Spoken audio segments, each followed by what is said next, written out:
Hello my dear student, कैसे हैं आप लोग? बढ़िया, एकदम बढ़िया रहना चाहिए। देखिए मेरे प्यारे स्टूडेंट, ये क्लास 12th का जो है, ठीक है, केमिस्ट्री है, जो आप लोगों के लिए बहुत ही इंपॉर्टेंट, यानी very very important, most important कहिए मेरे प्यारे स्टूडेंट, वही क्वेश्चन आंसर लेकर के आया हूँ जो आप लोग को एग्जाम के व्यू से ये क्वेश्चन तैयार किया गया है। और ये सब क्वेश्चन जो आप लोग को मैं जो बताने जा रहा हूँ, प्रत्येक क्वेश्चन बार बार पूछे जाने वाली क्वेश्चन है, जो आप लोग को 5 बार से अधिक बार पूछा गया क्वेश्चन है, वो सभी क्वेश्चन है। ठीक है, तो चलिए हम लोग शुरू करते हैं। क्या कह रहा है मेरे डियर सेट? सोना धातु औरम का ऑक्सीकरण संख्या क्या होता है? सोना क्या है? धातु। और धातु क्या होता है? परमाणु। परमाणु क्या होता है? परमाणु विद्युत उदासीन होता है। उदासीन मतलब जीरो, यानी कि ऑप्शन बी चला जाएगा। आगे क्या कर रहे हैं मेरे डियर स्टूडेंट? अगर आप लोग नए नए हो तो सब्सक्राइब करके बेल आइकन प्रेस कर लेंगे। निम्नलिखित में कौन लायोफिलिक क्लोराइड है? तो कौन लायोफिलिक क्लोराइड है? तो एक गोंद जो है एक प्रकार का लायोफिलिक क्लोराइड है। आगे क्या कह रहा है मेरे डियर स्टूडेंट? कह रहा है कि निम्नलिखित में सबसे शक्तिशाली ऑक्सीकारक पदार्थ कौन है?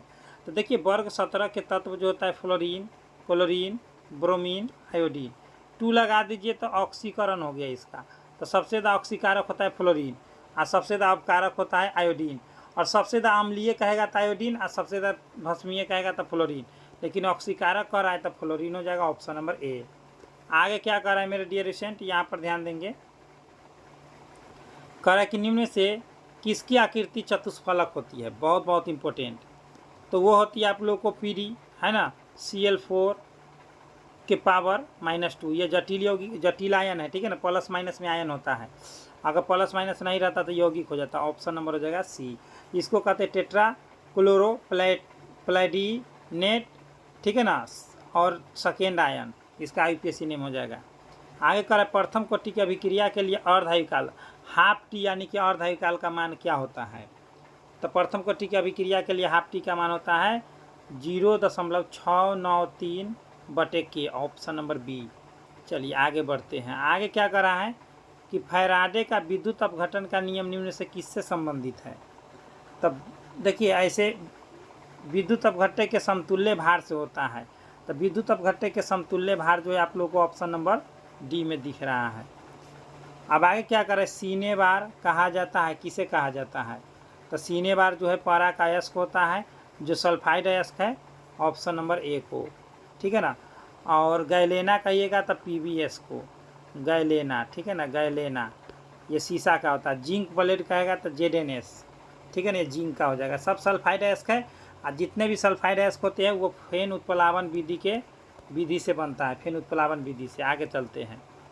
कह रहा है कि परमाणु द्रव्यमान बराबर होता है। देखिए, परमाणु के नाभिक में परमाणु द्रव्यमान होता है जो न्यूक्लियस होता है, ठीक है ना, यानी कि इसमें न्यूट्रॉन की संख्या और प्रोटॉन की संख्या होता है। तो इलेक्ट्रॉनों की संख्या कितना ही? इलेक्ट्रॉन और प्रोटॉन तो नहीं, न्यूट्रॉन और प्रोटॉन। तो यहाँ परमाणु में न्यूट्रॉनों की संख्या और प्रोटॉन, ऑप्शन नंबर हो जाएगा सी। आगे क्या है मेरे प्यारे स्टूडेंट? क्या कह रहा है? बिना बूझे चूना को जब जल में डाला जाता है तो अभिक्रिया होती है। तो अभिक्रिया होती है, कौन सा अभिक्रिया होती है? तो वह अभिक्रिया जो है ऊष्माक्षेपी होता है, बिना बूझे चूना को, ठीक है ना। क्यों? क्योंकि जब भी चूना को जल में रखिएगा तो उसमें से वाष्प भाप निकलता है, यानी कि ऊष्मा निकलता है। तो ऊष्मा निकलेगा तो ऊष्माक्षेपी हो गया। आगे क्या करा? डी ऑर्बिटल का आकार हो, देखिए एस ऑर्बिटल के गोलाकार, पी ऑर्बिटल के डम्बलाकार, और डी ऑर्बिटल के डबल डम्बलाकार होता है, यानी कि डबल डम्बेल हो जाएगा डी ऑर्बिटल का। एस ऑर्बिटल का गोलीय होता है एस ऑर्बिटल, और डी ऑर्बिटल का डम्बल होता है, पी ऑर्बिटल का डम्बल होता है, और डी ऑर्बिटल का डबल डम्बल। आप लोग याद रखेंगे। सभी क्वेश्चन पूछेगा मेरे प्यारे से, जो भी मैं बता रहा हूँ एकदम एग्जाम के व्यू से क्वेश्चन है, ठीक है। 5 से 6 बार जो क्वेश्चन पूछा गया वो सभी सिलेक्टेड क्वेश्चन है। कपड़ा धोने का सोडा कौन सा है? तो देखिए, सोडियम कार्बोनेट क्या है? सोडियम Na2CO3, ठीक है ना। अब इसमें बात यह कि 5H2 होगा कि 10H2 होगा, सो पूछ रहा है, ठीक है। इस पर आप लोगों को फोकस करना है। तो इंटू 10H2O हो जाएगा। जल के अधिकतम अणु होगा तो धोआएगा, ऑप्शन नंबर ए। क्षारीय मृदा धातु का इलेक्ट्रॉनिक, देखिए क्षारीय धातु होता कौन है? तो NS1 होता है। क्षारीय मृदा धातु का होता है NS2, यानी कि वर्ग 1 वाला होता है क्षारीय धातु, और वर्ग 2 वाला होता है मृदा क्षारीय धातु। तो ऑप्शन नंबर ए हो जाएगा। आगे क्या कर रहा है? बूझा हुआ चूना का सूत्र कौन है? तो बूझा हुआ चूना का सूत्र जो है मेरे प्यारे स्टूडेंट याद रखेंगे आप लोग, वो कैल्शियम हाइड्रोक्साइड होता है। Calcium hydroxide, option number C. अब कह रहा है कि ये तो हो गया आप लोग को H2 और D6 यानी कि 26, परमाणु संख्या 26 यानी कि लोहा का होता है। ऑप्शन में लोहा कहीं पर भी नहीं दिया हुआ है, ऑप्शन में लोहा कहीं पर भी नहीं दिया हुआ है, तो इसमें से कोई नहीं होगा। बोरेक्स का रासायनिक, बोरेक्स का सूत्र क्या होता है? Na2B4 है ना, और B4 Na2B4 H7 है ना, N2 और H2 होता है। तो सोडियम टेट्रा बोरेट, ठीक है ना, सोडियम टेट्रा बोरेट, 4 गो टेट्रा है, बोरेट है ना, तो sodium tetra borate option number A हो जाएगा। आगे देखिए, बोरॉन विकर्ण दर्शाता है, तो बोरॉन विकर्ण कौन दर्शाता है सो पूछ रहा है।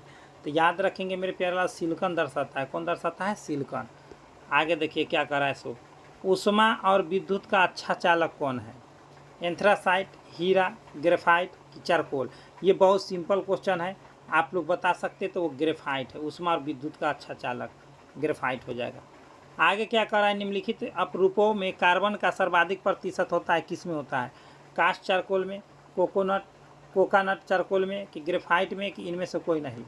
तो देखिए मेरे प्यारे लाल, सबसे ज़्यादा कार्बन के प्रतिशत जो होता है याद रखेंगे आप लोग, ग्रेफाइट में होता है। आगे चलिए, आगे देखिए, हीरा में प्रसंकरण, फिर से मीथेन गैस में प्रसंकरण, फिर से ईथेन गैस में प्रसंकरण, फिर से अमोनिया में प्रसंकरण, मतलब ये सभी चीज़ें जो है ये सभी में आप लोगों को sp3 प्रसंकरण दर्शाता है, याद रखेंगे।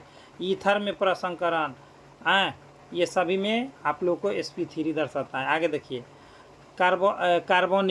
कार्बनिक यौगिक में तत्व उपस्थित होना चाहिए, तो कम से कम क्या होना चाहिए? कार्बनिक, नाम है कार्बनिक, ऑक्सीजन की कार्बन, तो कार्बनिक में कम से कम कार्बन होना जरूरी है।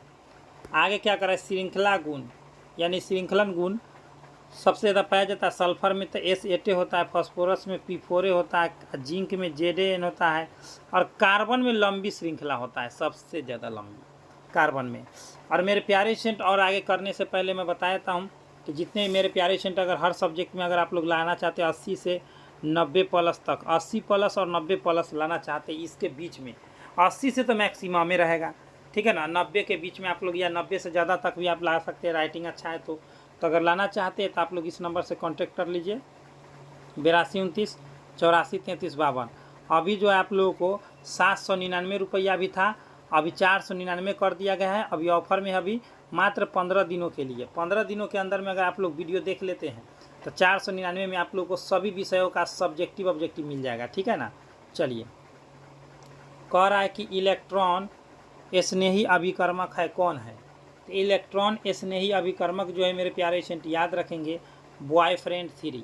बॉयफ्रेंड कितना है? 3 है। आगे क्या कर रहा है? कह रहा है कि एल्कीन कौन सा अभिक्रिया दर्शाता है? तो एल्कीन में डबल बॉन्ड होता है यानी कि योगशील अभिक्रिया, ठीक है ना, योगात्मक अभिक्रिया हो जाएगा, योगशील या योगात्मक एक के होता है। कार्बन बंध एकल बंध की लंबाई क्या होता है? तो देखिए, कार्बन एकल बंध की लंबाई होता है 1.54 है ना, एंगस्ट्रॉम होता है, तो ऑप्शन हो जाएगा सी, ठीक है, याद रखेंगे। आगे क्या कर रहा है? कार्बन का संयोजकता क्या होता है? तो याद रखेंगे HOONC। पूछेगा हाइड्रोजन का संयोजकता 1, ऑक्सीजन के 2, नाइट्रोजन के 3 और कार्बन के 4, यानी कि HONC। जिसका पूछेगा नाइट्रोजन के पूछेगा, जैसे कहेगा मीथेन में कार्बन की संयोजकता तो 4 बताना है, अमोनिया में कहेगा नाइट्रोजन की संयोजकता तो 3, या डायरेक्ट कहेगा कार्बन के तो 4, डायरेक्ट नाइट्रोजन के तो 3, ऑक्सीजन का तो 2 और हाइड्रोजन का तो 1। ये ट्रिक है, हॉन्क 1 2 3 4, यानी कि 4 हो जाएगा कार्बन का। चलिए आगे बढ़ते हैं। कार्बनिक ठोस की शुद्धता का लक्षण है तो क्या है? तो कार्बनिक ठोस की शुद्धता का लक्षण गलनांक होता है, याद रखेंगे, गलनांक। जो जितना देरी से गलेगा उतना कठोर होगा। समुद्री जल में पाए जाने वाला तत्व कौन है? तो समुद्री जल में पाए जाने वाला तत्व कौन है? मैग्नीशियम। सोडियम के आयोडीन, तो आयोडीन हो जाएगा, क्या हो जाएगा? आयोडीन। आगे क्या कर रहा है? आज का लास्ट क्वेश्चन, और सभी फ्री कंटेंट आप लोगों को कहाँ से PDF डाउनलोड करना है वो मैं बता दूंगा। CNG में मुख्य रूप से होता है, और ऐसे आप लोग PDF नोट्स लेना चाहते हैं तो डिस्क्रिप्शन बॉक्स में लिंक दे दिया गया है, साथ में आप लोगों को कॉन्टैक्ट नंबर दे दिया है, कॉन्टैक्ट कर लीजिए। और जितना जल्द हो सके अभी ऑफर में है, PDF नोट्स ले लीजिए। CNG में मुख्य अब रूप में रहता है तो वो मीथेन गैस रहता है, जो sp3 प्रसंकरण दर्शाता है। मीथेन गैस को हम लोग गोबर गैस भी कहते हैं, ठीक है ना। अभी CNG पर बहुत सारा गाड़ी चल रहा है ना। तो चलिए मैं बताता हूँ फ्री ऑफ कॉस्ट कैसे PDF नोट्स आप लोग डाउनलोड करेंगे अपने फ़ायदे के लिए। Free of cost PDF note download करने के लिए आप लोग गूगल या क्रोम पर आना है, सर्च कर देना है स्टडी सिलेबस, ठीक है। जैसे ही स्टडी सिलेबस मेरे प्यारे से सर्च किया इंटरफेस आएगा, इस पर क्लिक कर देना है। इस पर क्लिक करने के बाद मेरे प्यारे एसेंट क्या कर रहा है, ऊपर के स्क्रॉल कर रहा है। करने के बाद आप लोगों को यहाँ पर ISC वाला में आ जाइए, या डेली टेस्ट लगाना है यहाँ से आ जाइए। और अगर आप लोग क्वेश्चन बैंक या डाउनलोड करना है 2025-26 तक, तो यहाँ से सभी चीज़ें डाउनलोड हो जाएगा।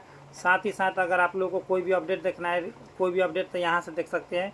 जैसे रजिस्ट्रेशन कार्ड हो गया या कोई भी चीज़ हो गया, एडमिट कार्ड हो गया। देखिए एडमिट कार्ड के फॉर्म आप लोगों को यहाँ से डाउनलोड कर सकते हो अभी भी, और यहाँ ओरिजिनल रजिस्ट्रेशन कार्ड देख सकते हैं, ठीक है ना। जल्दी जल्दी आप लोग आइए, यहीं से आप लोगों को सब चीज़ डाउनलोड हो रहा है। तो मेरे प्यारे स्टूडेंट, आप लोगों को PDF नोट डाउनलोड करना है साइंस का, तो इसमें जाइए, ठीक है ना। तो जल्दी जल्दी आइए और विजिट कीजिए यहाँ से। तो चलिए इतना ही, बेस्ट ऑफ लक, मिलते हैं नेक्स्ट वीडियो में। एक लाइक करें, अपने दोस्तों में शेयर करें, नीचे दिए गए डिस्क्रिप्शन बॉक्स में टेलीग्राम जरूर ज्वाइन करें। बेस्ट ऑफ लक, जय हिंद, जय भारत।